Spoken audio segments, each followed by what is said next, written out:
नमस्कार। ये कहानी पूरी तरह काल्पनिक है, लेकिन इसमें कुछ सच्चाई भी शामिल है।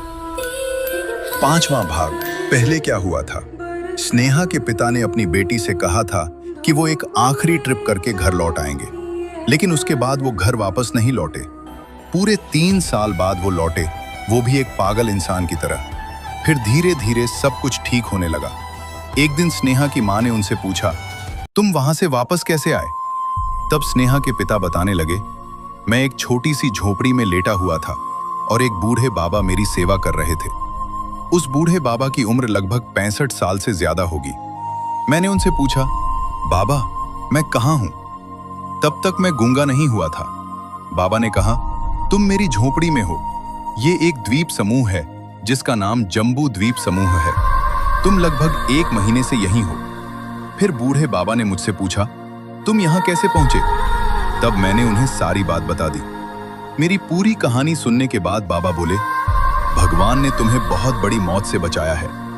उसके बाद मैं धीरे धीरे ठीक होने लगा।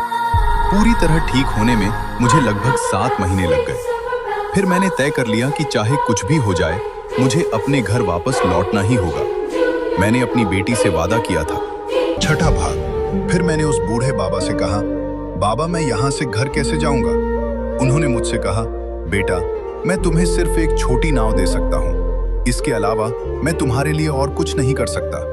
मैंने कहा, ठीक है बाबा, आप सब तैयार कर दीजिए। फिर उन्होंने सब कुछ तैयार कर दिया। उसके बाद मैंने अपने दिमाग से काम लिया। मैं एक जहाज का कप्तान हूं। मैंने देखा कि सूरज पूर्व दिशा में उगता है और मुझे उत्तर दिशा की ओर जाना है। अगर मेरे पास एक कंपास होता तो अच्छा होता, लेकिन वो भी नहीं था। इस तरह मुझे खाली हाथ ही जाना था। कल सुबह मैं इस द्वीप से निकल जाऊंगा। बूढ़े बाबा ने मेरे लिए कम से कम 7 दिनों का खाना इकट्ठा कर दिया। खाने के नाम पर सिर्फ फल थे और कुछ खास नहीं। उस दिन मैंने आराम किया। अगले दिन मैंने बूढ़े बाबा से कहा, आप भी मेरे साथ चलिए।